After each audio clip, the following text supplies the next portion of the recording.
I should probably be doing live shows. Brad, you need to do live shows. It would be so good for you. You could do so much better. You could get so many more followers if you just do a live show, Brad. But I'm kind of like old Charlie Greer.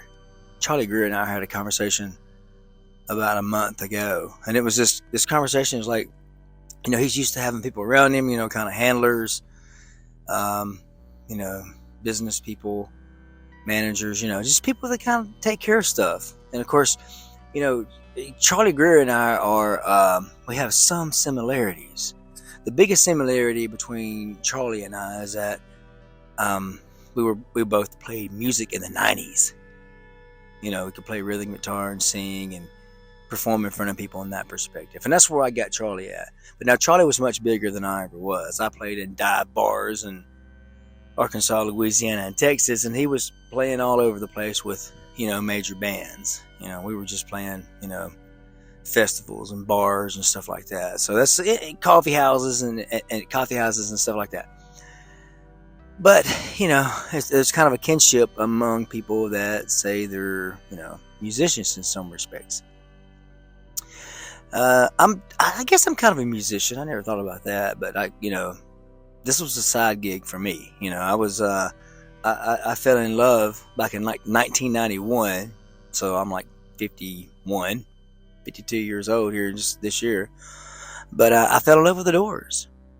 I watched that movie and I went back. I was in college at the time and I was studying Jim Morrison and all these big fabulous books they had in the library at the college or university that I was at.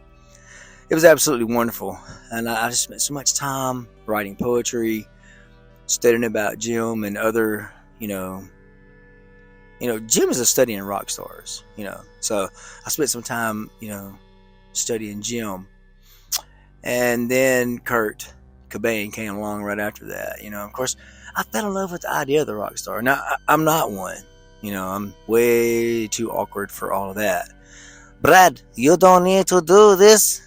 First off, I'd be like, I'm going to tell you some bitches something. Y'all going to have to be quiet while I'm singing my birdie song. Can't handle you looking away, talking about having babies or something. But that was the ultimate. That's narcissism. But those are those performers or musicians or singers that have to have the entire focus on them.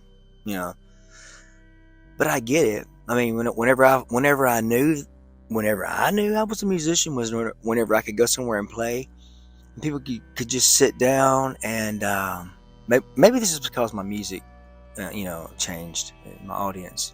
But whenever people could just sit down and take care of their own business, and you just play your set, your songs, and then they give you some congratulations every once in a while, and just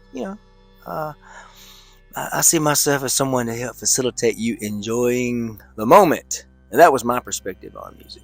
But I come, from a punk background. Charlie Greer, we're talking about this guy. I'm trying to, debrief after a conversation with him because I really haven't spoken anything on here. I've been kind of quiet. Had some, some drama stuff come up. I had to make some life changes, just weird shit. I'm going to get to Delphi in just a minute, though. I promise. But there's some explanation for things, that are due in order. So I haven't really spoken since the Charlie interview, and which was, it was a disaster. Just to quote the ex-president, it's a disaster. It's a disaster. It's a disaster. And it was, it was, it was not really what I wanted. It was not what other people had talked about, but I felt like it was all we could do. I wanted to help, I wanted to be a part of Charlie taking the next step. Charlie is this beautiful soul. He's a complicated soul. Like I said, that musician. You got to understand it. Again, it goes back to the handlers thing. Man, you need people to keep other people away from you. People say, well, there's nobody can get to him but his inner circle. Well, that's for a reason. Because there's no telling what quote unquote rock stars might do. Whether they're playing a deer camp on the Saline River, or if they're playing 50,000 people, I mean, musicians are musicians. There's this complicated thing. You have to be in the right state of mind. You have to be the kind of being to do such things. Music is a very physical act. It's very material. It's not spiritual at all unless you connect to the right things, but it's very material. It's like knowing how to play the guitar, knowing how to sing, knowing how to dance, move around on stage, or whatever you got to do to get whatever you got to do done. It's more of a flowing thing, but it's material. It's here and now, It's very transient. Music, when you're listening to music, it's live music. You listen to a chord, it echoes and it's gone. It's gone. It's never going to be brought up again. Not that lyric at that time with the shape of the universe as it is, the sun where it's at, the moon where it's at. It's all a one-time thing. And musicians have to look at it like that. It's just, you can't get bogged down. You got to keep going. That's why you have handlers to take care of women. And, one of the first times I ever played in a show live as just a singer with no guitar with me whatsoever, I was having phone numbers crammed into my pant pockets in the front. And that's always interesting. It's always very fun. That's very addictive. You know what I'm saying? That happened to you once and you're like going, oh, I like singing songs for you people. It is so good to sing a song for you people. I tell you right now, I'm going to come back and sing some more songs for y'all later. But anyway, so that's the debriefing from the Charlie conversation. That was so intense. There was so much stuff going on in the background I'll never talk about. But man, everybody was there. Everybody involved. 12 hours before and 12 hours after. I'm sorry. Which leads into where Delphi is at now. Which is this complicated mess of everybody just absolutely going wild and hating everybody, and coming up with these wild theories, which, who knows how wild they are. I've heard lots of stuff. It just completely went silent for a few days, and then now it's kind of picked back up some, but there's a lot of fighting, there's a lot of mad people, there's a lot of, turning off channels and stuff that I hate. It's just, it gets so, it becomes principle, it becomes sport, it becomes game, and it's something different to everyone. And, it's just gotten crazy, and I'm just thinking, hey man, everybody needs to just kind of, sit in a circle and hold hands and sing Kumbaya. And, chill the freak out, man. Such a bummer, man. It's a bummer. It's a bummer to be so upset, especially about nothing in particular, It's all going to be okay. Everybody is extremely stressed right now. Everybody's upset because, maybe we got the guy, maybe we don't. We don't know much. The cops have been very diligent with their job, which is keeping things quiet so that they could do what they had to do. I've been watching, several channels lately, ones I'm kind of enjoying watching. One of them is Criminal Core. That's a pretty big channel, though. I'll speak with some smaller ones here in a moment, but man, that Criminal Core, that, watching those cases that were solved in 2022 and 2023 and 2021, and I've kind of watched a whole lot of that channel. There's, we're lucky to be getting some kind of a resolution, even though it's just anticlimactic to us right now. But we're lucky to be getting what we're getting in Delphi after only 6 years. There's so many cases that pop up that are solved right now that are like old 30, 40-year-old cases. Cases from the 80s and 90s are, kind of, going through the process of getting solved in terms of the technology's catching up with the cold case load. And, it's nowhere near where it needs to be. There needs to be a lot of money thrown on it. These are just a totally different jobs than what cops or, law enforcement have done in the past. These are analysts. You need lots of analysts. Analyst. Sounds kind of weird. But yeah, so we're doing that. We've been checking out Ruckus some. That's pretty cool. That guy there, I think he's another ex-law enforcement.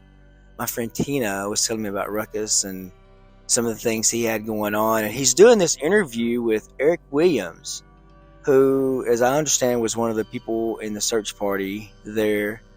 I think Eric is maybe not necessarily from inside the city limits of Delphi, but he's in the general area. He's in the county, a town over or something like that. But I mean, where I live, it's a region. There's like a 250-mile, area here that I kind of cover. So I mean, I get, you can be connected to something and not actually live there day to day. But he has a story to tell, and I really haven't gotten to hear it yet. I tuned in today with Ruckus Rocks. There's another word there after that. I'm so sorry. I just can't remember all that. I can't even remember my own name most of the time. In fact, my name is Brad. Hello. I'm a small business kind of guy I have a master's in psychology, which is industrial and organizational psychology, which is basically social psychology. And I have a double major in business and psychology, which led into industrial and organizational psychology. So I don't really have a criminal necessarily type background, but now I've done a lot of it. I work in the staffing and screening industry, so we've had to put people to work inside of the defense and chemical industry for the past 25 years or so, and so I've been heavily involved with that, in terms of doing background searches. Of course, a lot of that's changed over the past several years of what kind of information you can access and how you can use it and what kind of accountability you have and all of that. But but I've been heavily involved with that aspect of business. So I've kind of seen and watched cases, people that went through the system and they had to, they were looking for work, and we could only help them after they got past their little problem period. So a lot of times I would see people that would come in and then maybe almost get things going, but they'd been out of work too long and they did some crime, and then they had to do a little bit of time, and they come back to the system and they move around. So I've watched people go through the system. I'm not a lawyer, although that was something that I looked at doing, but that's too intense for me. I'm kind of a hippie. I like to I'm a shaved head hippie. I like I like being barefoot in mud and playing my guitar, but there's a serious side to me as well. I dress up and go to work every day and run around and talk business to people, from CEOs for large companies to the very people that have no job and no father, mother, and just getting out of the system or trying to get out of the system. So I talk to everybody, and that's an interesting career. And I'm like, wow, I get paid money. Companies pay me money to do what I do, which is really awesome. So back to Delphi here. I'm gonna take a little swig of water if you don't mind. Do you mind if I take a swig of water? Can I have a drink of your delicious beverage to wash this tasty burger down? Not a very good interpretation of Samuel L. Jackson or Jules. He's got a field name like mine. Whatever his last name is, Field, Jules. So getting on into Delphi. Well, like I said, there's all kinds of things going on. Like I said, I've listened to all kinds of things too. People turn me on all kinds of things. Like, hey, outside of the grid, listen to this. And it'd be Julia, and, true crime design, and all these people. I mean, there's all kinds of things out there. I mean, there's really, really good. That Red Cottage Tales. I mean, that's a great channel. That guy is really great. God, there's so many that are called like Unsolved or Unresolved or whatever, but there's, I think it's Unsolved.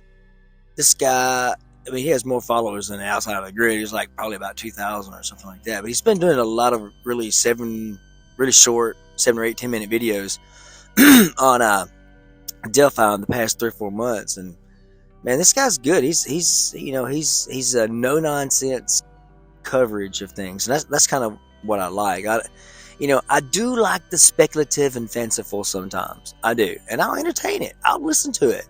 But of course, in the back of my mind, I'm going, I don't know. But it sounds interesting. But we don't know. I mean, who could have ever guessed that Delphi, the arrest once made in a very short period of time, according to most cases that I see solved, who would believe that it's a CVS pharmacy guy, that was arrested for this. There's all kinds of speculation going on. I see now that's revolving around Nick McClelland's statement that says that we don't think that Richard Allen is the only actor involved. Whatever that means. That's, once again, they're being diligent about what they're doing, but that is the most innocuous statement there is. And that's created, almost literal fights on YouTube amongst its commentators, creators, whatever you want to call them. It's like knockdown dragouts going on, just crazy, but the thing of it is that, we got to be calm. Hey, man, got to chill out, man. We got to abide. We got to learn to abide, man. This thing it's at a natural lull right now. This is where it's supposed to be at. This thing is about to get crazy, and we're all going to figure it out. If we can live that long, that is a challenge. People these days. The death rate's gone way up. Man, I gotta go to the statistics. It's a separate subject, but goodness, that's very interesting to see how that's going on. And how it's changed in 20 and 21. But anyway, there's a lot of things going on with the Delphi. There's all these backstories. I could just tell you all kinds of things. There's people have literally went back to the very beginning and they're fluffing through. It's kind of like going through and spring cleaning, fluffing it all up. And of course, if you throw up enough, some of it's going to be right, because this thing's not over yet, man. This thing's not done yet. There's still this. We don't believe that Richard Allen is the only actor involved. There's somebody else out there connected to it. It could be somebody that led him there. And I heard a very interesting story from that Cottage Tales, whatever it is. He suggested that Richard wasn't there for those two girls. He was there for those three, but he didn't know there was three. When he got there and he saw three, he's like, I can't handle this. So he headed back a little bit later, and he came across two, and he could handle two.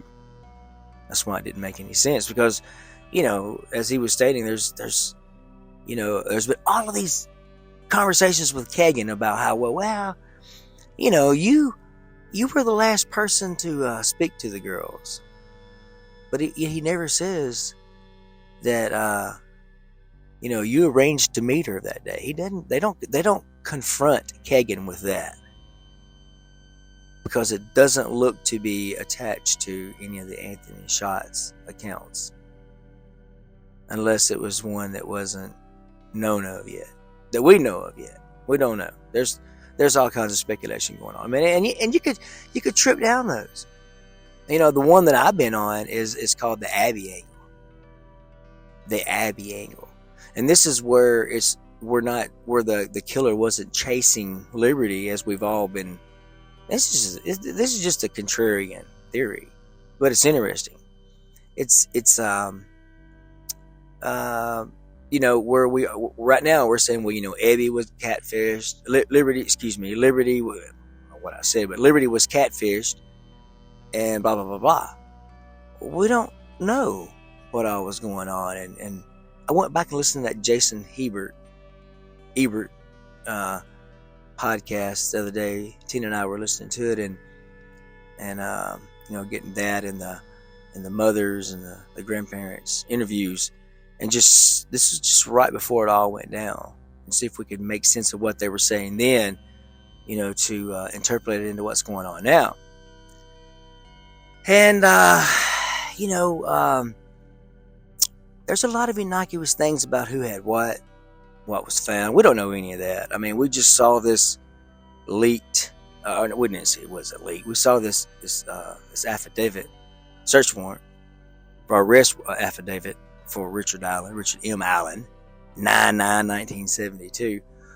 And we all saw what was on there, the gun and the muddy and bloody, and well, that's an interesting, sachet right there. Is that I think it was Julia. They had that thing today about the the sachet off into this person that saw Richard Allen muddy and bloody, and that she may have been doing some things. She may have just came up with something based upon what she was seeing going on with the coverage. I mean, there was shortly after the murders, there was releases of the the screenshot from the video. It shows a guy in the blue jacket, and this woman says she saw. Now, who knows? Who knows how valid and reliable any of this stuff is? But it's just because of the fact there's a lull in what's going on, and people are filling in the gaps. I mean, we need information. This thing is, a lot of people have been watching this for a long time, and I'm talking about every day. I'm telling you right now, as someone who is a commentator or a creator in the Delphi arena, the Delphi vertical, Delphi YouTube vertical, man, you spend a lot of time talking about this thing. I mean, whenever you're into Delphi, I wake up every single day at 5 a.m. and I'm listening to, reading about, hearing stories from people that are texting me or calling me or voice messaging me, telling me about the case. There is just this voluminous amount of interest and information available in this case, and it's driving us crazy. All this stuff going on right now. We've got, next up we have the February the 17th, 2023 hearing on whether bail should be given. And of course, I think there's been a couple briefs sent around about this. I don't know where that's going. We know what we're going to be able to see. I don't know how much would be, under the gag order and be hidden from public. I think there are a few things. If you go to that Indiana My case, you can see that a lot of things are hidden. I don't know if that's just because of this, the thing that the defense lawyer wanted to do with the judge, so that the defense, where the prosecution wouldn't see what's going on, or if this just is related to the gag order. But there's some things that are hid out there. This case is this is big. And listening to that, to other, that criminal court channel I referred to earlier. I mean, there is a, just because an arrest is made, that doesn't mean that it's done. Whether it's been 6 years or 2 years, because, or 1 year, a month, a day or 2, or 2 hours. When an arrest is made, it's not done. There's still a lot of work that has to be done right there. I mean, you have to be able to line this thing up for a court case. Whether it be something small, you got to make sure you went through the right procedures, or it would be thrown out of court, and that person would get away with it. And when it comes to murder of 2 girls in broad daylight, that is no bueno. We cannot have that happen. So I feel pretty good about where things are at. I mean, I'll entertain the speculation. I think it's fun. I enjoy this case. I enjoy talking about it with all of my friends. I enjoy reacting to it, and kind of, giving some kind of a way to go.